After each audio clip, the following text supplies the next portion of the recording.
प्यारे बच्चों, let's start with the new topic and that is operations on real numbers. So real numbers को multiply, divide, add करके या subtract करके क्या रिजल्ट आता है, इसको आज हम स्टडी करेंगे। ओके, सो देखिए, अगर आपको इस फॉर्म में क्वेश्चन दिख रहा है root A into root B, that is example से मैं आपको समझाती हूँ।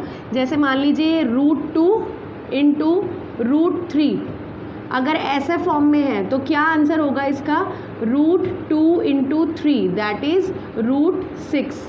मीन्स जो अंडर रूट में नंबर्स होंगे वो मल्टीप्लाई हो जाएंगे, राइट?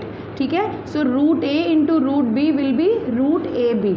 ओके, सिमिलरली अगर हमें डिवाइड करना हो, जैसे रूट 2 डिवाइडेड बाय रूट 3, मान लीजिए अलग अलग नंबर्स हैं, ये एक ए है ये बी है, तो इसका आंसर क्या होगा? ओवर रूट में 2/3, that means under root A by B. Okay, अब देखिए, अगर हमें दो सेम नंबर्स को, जैसे रूट ए है और रूट ए, अभी तो हमने ये देखा कि अलग अलग अगर नंबर्स है, एक ए है एक बी है ओवर रूट में, सो वो मल्टीप्लाई हो जाएंगे। लेकिन अगर दोनों सेम है, for example root 2 into root 2, तो इसका आंसर क्या होगा? इसका आंसर होगा, ये root and root will be cancelled out, so answer will become 2, that is root 2 into root 2 will be 2। 2 2 4 नहीं लिखेंगे आप, ठीक है? Root and root will be cancelled out and answer will be 2। अगर ये 2 है तो ऐसे होगा, मान लीजिए अगर ये ऐसे हो जाए, root 2 into root 2 into root 2, 3 आ जाए अगर, तो क्या होगा बताइए? रूट 2 इंटू रूट 2 तो 2 हो गया, अभी मैंने बताया, और साथ में एक और रूट 2 है, तो आंसर हो जाएगा 2 रूट 2। क्लियर है? अब अगर 4 टाइम्स आ जाए, जैसे root 2 into root 2 into root 2 into root 2, इस तरीके से आ जाए तो क्या होगा आंसर? देखिए, root 2 into root 2 will be 2, multiply by root 2 into root 2, ये एक पेयर ले लिया, एक ये पेयर ले लिया, इसका आंसर हो गया 2, इसका भी आंसर हो जाएगा 2, then 2 into 2 will be 4। Clear है? आई सपोज कि मैं आई होप कि आपको ये समझ में आ रहा होगा बेटा, ठीक है? सो ए वाले अगर सेम नंबर्स होते हैं तो इस तरीके से आप सॉल्व करेंगे, ठीक है? ये तो हो गई मल्टीप्लिकेशन में बात। अगर हमें ऐड करना हो, इरेशनल नंबर्स को अगर हमें ऐड करना हो, मान लीजिए ऐसे गिवन है रूट 2 प्लस रूट 2, जैसे फोर्थ प्रॉपर्टी में मैंने लिखा हुआ है रूट ए प्लस रूट ए, तो रूट 2 प्लस रूट 2 दोनों सेम है, तो आंसर क्या हो जाएगा?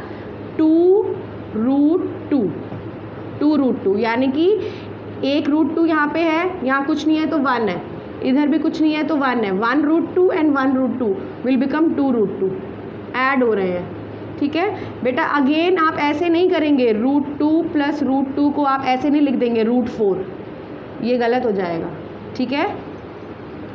अब देखिए, मान लीजिए 3 बार लिखा हुआ है root 2 plus root 2 plus root 2, it's written 3 times, तो क्या होगा?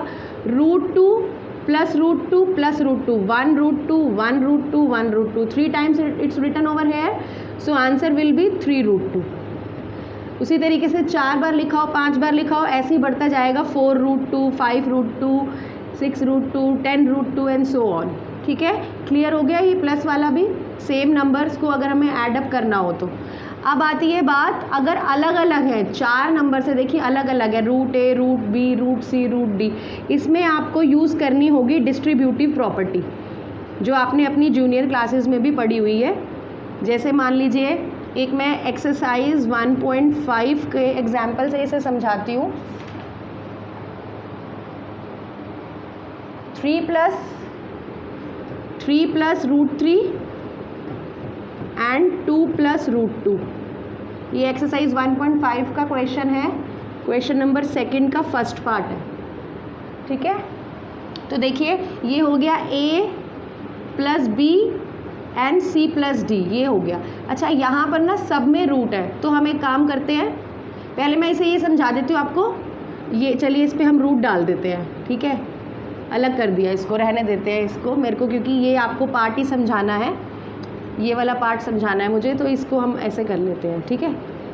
इसको 3 रूट 3 प्लस रूट 2 कर लेते हैं, इसको √5 चेंज कर दिया मैंने। उस एग्जाम्पल से नहीं होगा क्योंकि वो अलग है उसमें, है ना। उसमें फर्स्ट वाले में जो है, मैं अभी आप जो एग्जाम्पल लिया था उसमें जो है, जो पहला पार्ट है, मतलब फर्स्ट पार्ट है जो क्वेश्चन का, जैसे कि पहला नंबर जो है उसमें अंडर रूट नहीं है, तो इसलिए मैंने अंडर रूट के लिए सबको चेंज कर दिया है। तो बेटे अब देखिए इसमें डिस्ट्रीब्यूटिव प्रॉपर्टी हम लगाएंगे, √3 into √2, √3 into √2, so it will be like this, √3 into √2 plus √3 into √5, √3 into 5 plus √2 into √2, so क्या हो जाएगा, √2 into √2, ऐसे लिख दिया मैंने इसको, ठीक है, प्लस √2 into √5, √2 into √5, चाहे आप इकट्ठा ए भी करके लिख दीजिए, चाहे अलग अलग करके लिख लीजिए,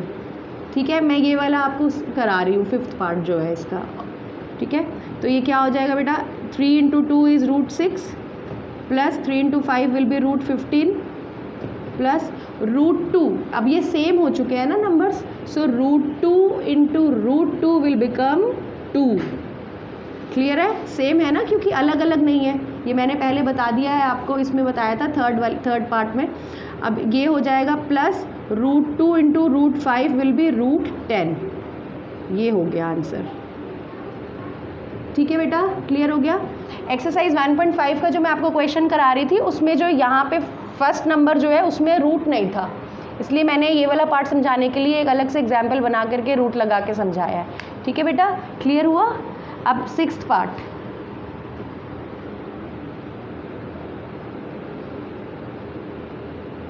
सिक्स्थ पार्ट में √a प्लस √b है, मान लीजिए ये हमने ले लिया √3 प्लस √5, एक है √a माइनस √b, यानी कि ले लिया हमने example √3 minus √5, that is a plus b and a minus b, a plus b and a minus b।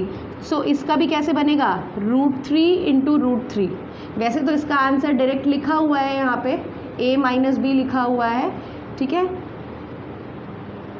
देखिए √3 प्लस √3 इंटू √3, सॉरी, √3 इंटू √3 ऐसे लिख दिया, फिर √3 इंटू √5 माइनस √3 इंटू √5, इधर क्या होगा प्लस √3 इंटू √5, डिस्ट्रीब्यूटिव प्रॉपर्टी लग रही है, क्लियर है, प्लस माइनस माइनस √5 इंटू √5, सो ये क्या हो जाएगा, √3 इंटू √3 विल बी 3, फिर माइनस ये देखिए √3 इंटू √5, √3 इंटू √5, एक प्लस में है एक माइनस में, ये पूरा कैंसिल आउट हो गया। अब ये माइनस है √5 इंटू √5, √5 इंटू √5 इज़ 5, ठीक है बेटा, ये क्या हो गया, 3 माइनस 5 इज़ -2, ठीक है। तो यानी कि ये जो √a प्लस √b है और एक है √a minus √b, √a plus √b और अगला है √a माइनस √b, इसका आंसर आया a माइनस b, ठीक है। तो हमारा आंसर क्या निकला है, मैंने एग्जाम्पल से जो समझाया है, दैट इज़ -2, क्लियर है। आई होप कि बेटे आपको ये समझ में आ गया होगा, ये सारे ऑपरेशन समझ में आ गए होंगे रियल नंबर्स के, ठीक है। अब नेक्स्ट क्लास में हम रैशनलाइजेशन पढ़ेंगे, ओके।